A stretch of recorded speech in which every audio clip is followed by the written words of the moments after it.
ത്രിയേക ദൈവത്തിന് സ്തുതി.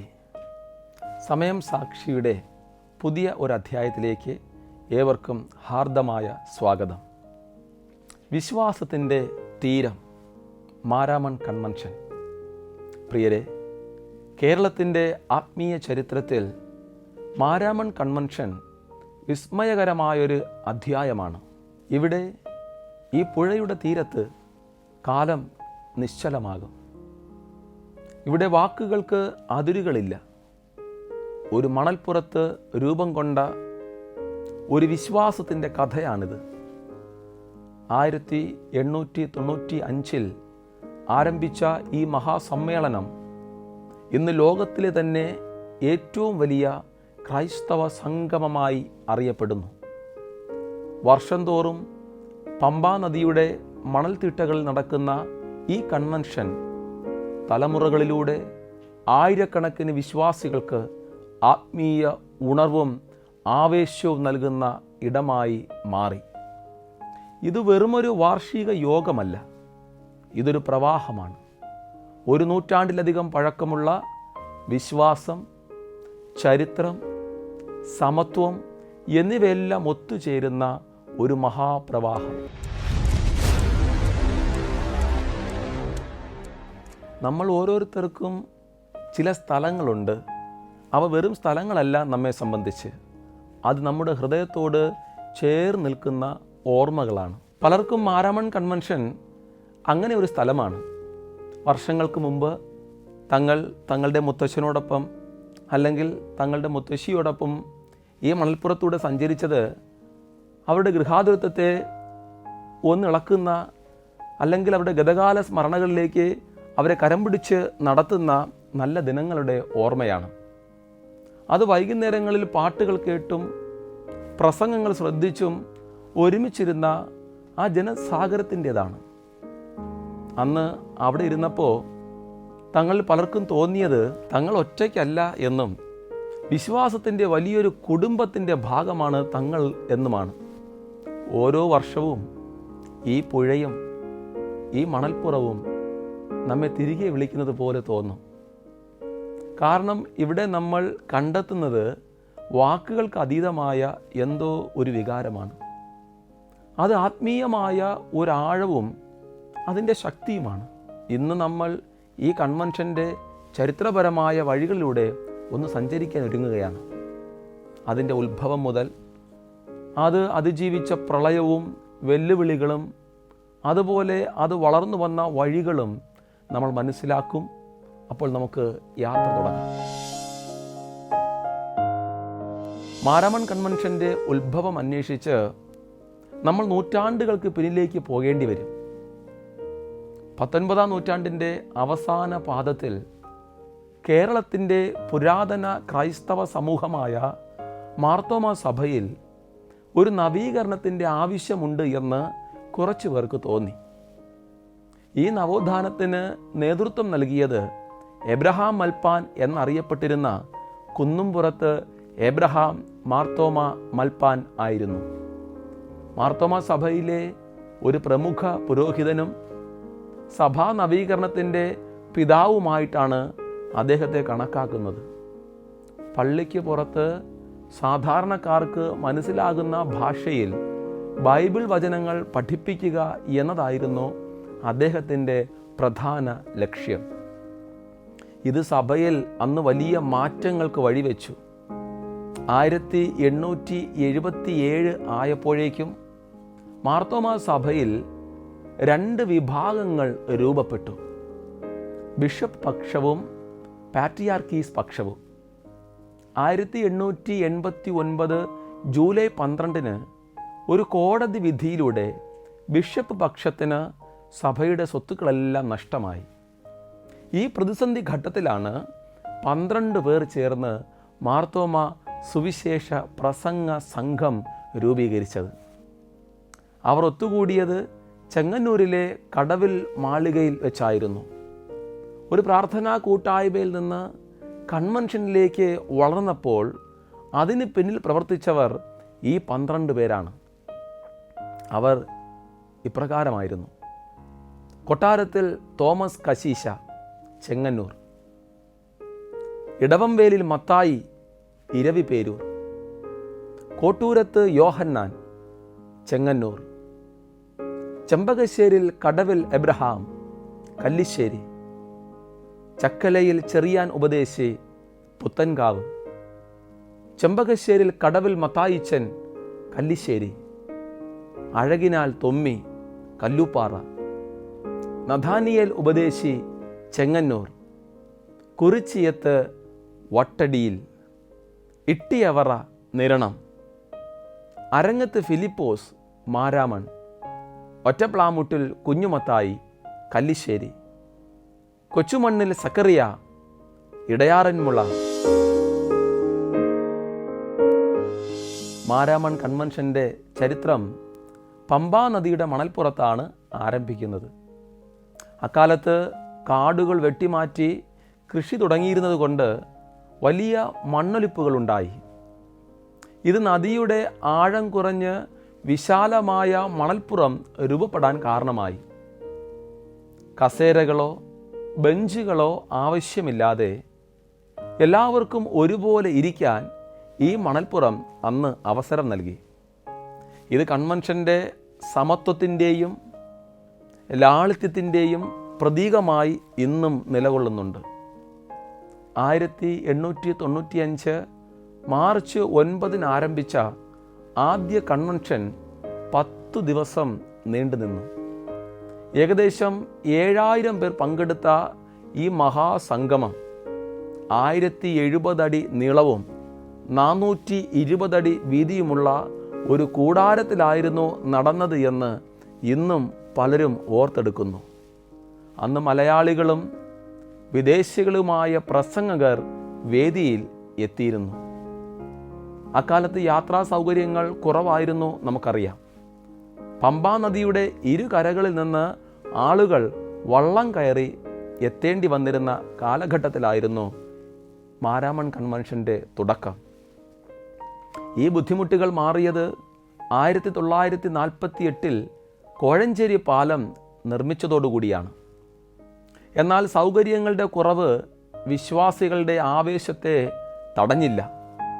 വർഷം തോറും ഗ്രാമങ്ങളിലും സഭകളിലും പ്രത്യേക കമ്മിറ്റികൾ രൂപീകരിച്ച് കൺവെൻഷൻ ഒരുക്കങ്ങൾ പുരോഗമിച്ചു. മാരാമൺ കൺവെൻഷൻ വെറും മുതിർന്നവർക്ക് വേണ്ടിയുള്ള ഒരു സംഗമമായിരുന്നില്ല എന്ന് തെളിയിച്ചു. അത് സമൂഹത്തിലെ എല്ലാ വിഭാഗങ്ങളെയും ഉൾക്കൊള്ളാൻ ശ്രമിച്ചു. 1905 കുട്ടികൾക്കായുള്ള പ്രത്യേക സംഗമങ്ങൾ ആരംഭിച്ചു. പിന്നീട് 1922 children special service mission CSSM എന്ന ബ്രിട്ടീഷ് മിഷന്റെ നേതൃത്വത്തിൽ കുട്ടികളുടെ മീറ്റിങ്ങുകൾ കൂടുതൽ ക്രമബദ്ധമായി മാറി.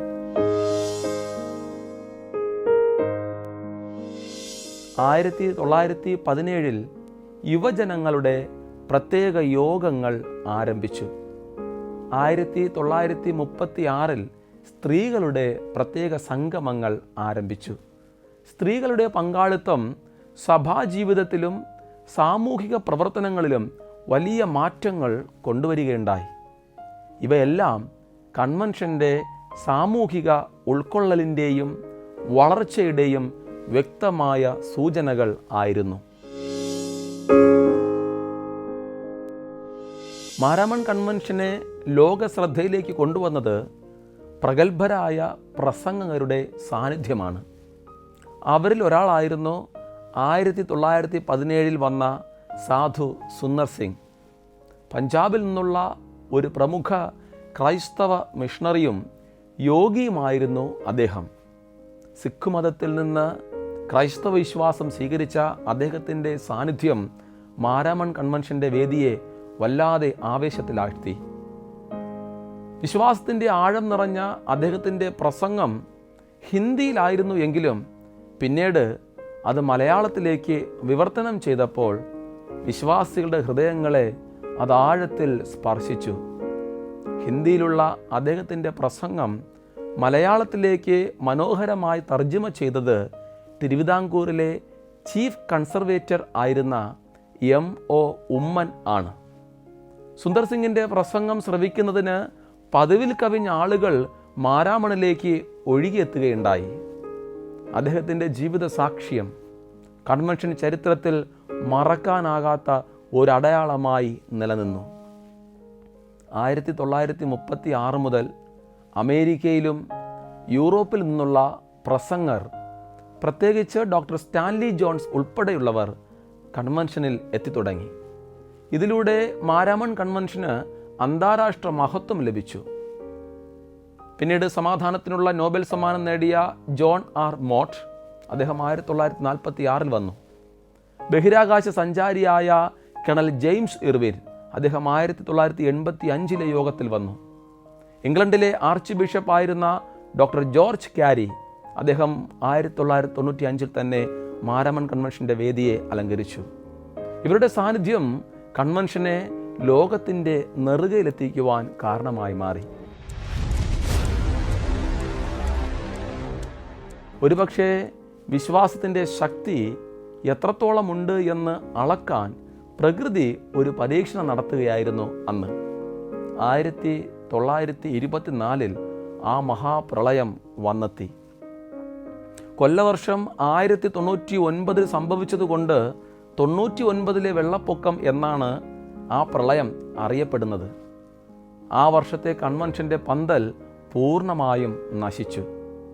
ചിലപ്പോൾ ദുഷ്ടശക്തികളുടെ സ്വാധീനം പോലും ഈ കൺവെൻഷനെ തടയാൻ നോക്കിയതായിരിക്കാം. പക്ഷേ ഒരു ദുരന്തത്തിലും തളരാത്ത മനുഷ്യ മനസ്സിൻ്റെ കരുത്തും ദൈവത്തിലുള്ള വിശ്വാസവുമാണ് അവിടെ അന്ന് ലോകം കണ്ടത്. പ്രളയത്തിലെല്ലാം നശിച്ചപ്പോൾ വിശ്വാസികൾ തളർന്നില്ല. അടുത്ത വർഷം അവർ കൂടുതൽ ആവേശത്തോടെ, ഊർജത്തോടെ കൺവെൻഷൻ നടത്തുവാൻ തീരുമാനിച്ചു. ആ വർഷം അവർ തിരഞ്ഞെടുത്ത പ്രമേയം തന്നെ അവരുടെ അതിജീവനത്തിൻ്റെ പ്രതീകമായിരുന്നു. ഇരുട്ടിലിരുന്ന ജനം വലിയൊരു പ്രകാശം കണ്ടു. അതായിരുന്നു അന്നത്തെ പ്രമേയം. ഈ വാക്യം അവരുടെ വിശ്വാസത്തിൻ്റെ ആഴമെടുത്ത് കാണിക്കുകയായിരുന്നു. പ്രിയരെ, ജീവിതത്തിൽ പ്രതിസന്ധികളും പ്രയാസങ്ങളും വരുമ്പോൾ നാം എന്തു ചെയ്യും? ചിലപ്പോൾ നമ്മൾ തളർന്നു പോയേക്കാം. പക്ഷെ ആ പ്രതിസന്ധികളാണ് യഥാർത്ഥത്തിൽ നമ്മെ ശക്തരാക്കുന്നത്. മാരാമൺ കൺവെൻഷൻ പഠിപ്പിക്കുന്നത് അതാണ്. എത്ര വലിയ പരീക്ഷണങ്ങൾ വന്നാലും വിശ്വാസത്തിൽ ഉറച്ചു നിൽക്കുക. കാരണം ഇരുട്ടിന് ശേഷമാണ് പ്രകാശം വരുന്നത്. മാരാമൺ കൺവെൻഷനെ കുറിച്ച് ചർച്ച ചെയ്യുമ്പോൾ ഗാനങ്ങളുടെ പ്രസക്തി വളരെ വലുതാണ്. ക്രൈസ്തവ കൈരളിയെ പുളകം കൊള്ളിച്ച് ആത്മനിറവിൽ ജനം കൈയടിച്ച് പാടുന്ന പല പാട്ടുകളുടെയും പിറവി മാരാമൺ കൺവെൻഷൻ വേദിയായിരുന്നു എന്ന് നമുക്കെല്ലാവർക്കും അറിയാം. മാരാമൺ കൺവെൻഷൻ വെറും ഒരു പ്രസംഗവേദി മാത്രമല്ല, അത് കേരളത്തിൻ്റെ സാമൂഹിക സാംസ്കാരിക നവോത്ഥാനത്തിലും വലിയ പങ്ക് വഹിച്ചിട്ടുണ്ട്. കൺവെൻഷനിൽ നിന്ന് രൂപപ്പെട്ട ഏറ്റവും വലിയ പദ്ധതികൾ ഒന്നാണ് ഹോസ്കോട്ട മിഷൻ. 1945 കൺവെൻഷനിൽ ഹോസ്കോട്ടെ മിഷൻ ആരംഭിക്കുവാനുള്ള തീരുമാനം എടുക്കുകയുണ്ടായി. പിന്നീട് 1947 ജൂൺ 27 കർണാടകയിലെ ഹോസ്കോട്ടെ മിഷൻ സ്റ്റേഷൻ ആരംഭിച്ചു.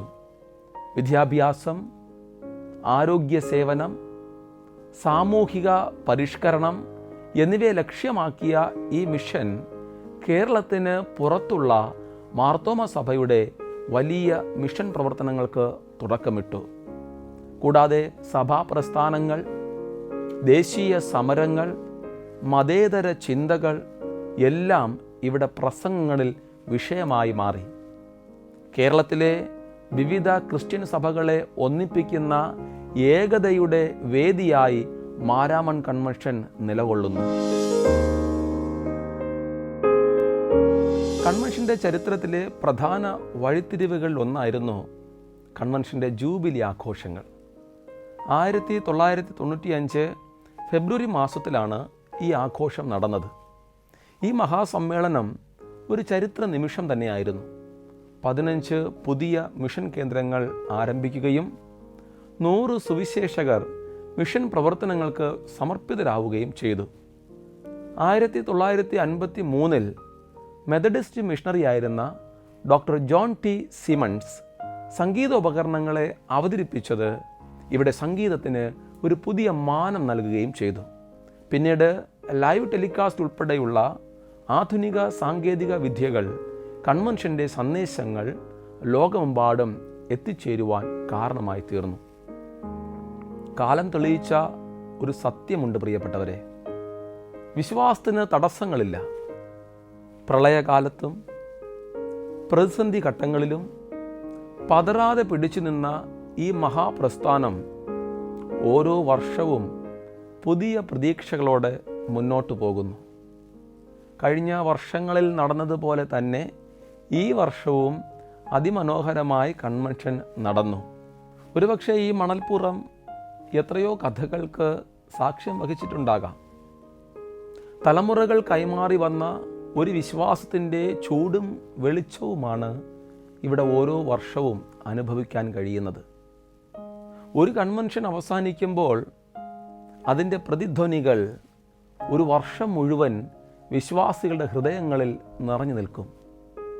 പമ്പാ നദി പോലെ ശാന്തമായി എന്നാൽ ആഴത്തിൽ ആത്മീയമായ ഒരു പുനരുജ്ജീവനത്തിൻ്റെ തിരമാലകൾ വിശ്വാസ സമൂഹത്തിൽ അലയടിച്ചുകൊണ്ടേയിരിക്കുന്നു. ഇന്ന് ഈ കൺവെൻഷൻ വെറുമൊരു സഭാസംഗമം മാത്രമല്ല, അത് ലോകത്തെ വിവിധ കോണുകളിൽ നിന്ന് വരുന്ന ആളുകളുടെ, വിശ്വാസികളുടെ ഒരു കൂട്ടായ്മയാണ്, ഒരു മഹാസംഗമമാണ്. ജാതിയും മതവും ഭാഷയും അതിർവരമ്പുകളില്ലാത്ത മനുഷ്യർ ഒന്നു ചേരുന്ന ഒരു മഹത്തായ വേദിയാണിത്. ഇവിടെ വരുന്ന ഓരോ വ്യക്തിയും തൻ്റെ ജീവിതത്തിലെ ഓരോ പ്രയാസങ്ങൾക്കും ഉത്തരങ്ങൾ തേടുന്നു, ഉത്തരങ്ങൾ കണ്ടെത്തുന്നു. അവർക്കിവിടെ ആശ്വാസവും ശക്തിയും ലഭിച്ചുകൊണ്ടേയിരിക്കുന്നു. എല്ലാ വർഷവും ഫെബ്രുവരി മാസത്തിൽ നമ്മൾ കാത്തിരിക്കുന്നത് ഈ മൺകൂട്ടത്തിലേക്കാണ്. ഒരു തീർത്ഥാടനം നടത്താൻ വേണ്ടിയാണ്. ഒരുപക്ഷെ അടുത്ത വർഷം നമ്മിൽ പലരും ഇവിടെ വീണ്ടും കണ്ടുമുട്ടിയേക്കാം. ഈ മണൽത്തരികൾ വീണ്ടും നമ്മുടെ പാദങ്ങളെ തഴുകിയേക്കാം. വരും വർഷങ്ങളിലും തലമുറകളോളം ഈ മണൽപ്പുറം വിശ്വാസത്തിൻ്റെ ഈടുറ്റ കേന്ദ്രമായി നിലകൊള്ളുക തന്നെ ചെയ്യും. ചരിത്രത്തിൻ്റെ പാതകളിലൂടെ വളർന്നു വന്ന ഈ മഹാസമ്മേളനം ഇന്നും ആത്മീയ പുതുക്കലിൻ്റെയും ഐക്യത്തിൻ്റെയും പ്രതീകമായി നിലകൊള്ളുന്നു എന്നത് എത്ര സന്തോഷമാണ്, എത്ര ഭാഗ്യമാണ്. പ്രിയരെ, സമയം സാക്ഷിയുടെ ഈ അധ്യായം ഇവിടെ പൂർണ്ണമാകുന്നു. വിശ്വാസത്തിൻ്റെ തീരത്തെക്കുറിച്ച് നമ്മൾ സംവദിച്ചതുപോലെ സമയത്തിൻ്റെ മറ്റൊരു സാക്ഷ്യപ്പെടുത്തലുമായി വീണ്ടും നമുക്ക് കണ്ടുമുട്ടാം. നന്ദി.